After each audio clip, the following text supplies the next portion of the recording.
In this video, I'll show you how to change region on your Nintendo Switch 2. Step 1. Open System Settings. From the Home menu, select the gear icon for System Settings. Then scroll down to System. Step 2. Select Region. In the System menu, select Region.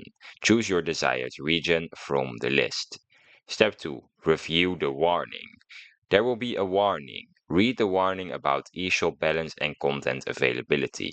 Some content may not transfer between regions. Step 4. Confirm and restart. Confirm your choice and allow the Nintendo Switch 2 to restart. Your region will be updated after the reboot. Step 5. Access your new content. Visit the eShop to see the content for your new region. You can switch back at any time by repeating these steps I just explained. And that is how you change your region on your Nintendo Switch 2. If you found this video helpful, then please subscribe to the channel. And if you have any questions, you can leave them in the comments down below and I'll be happy to help you out.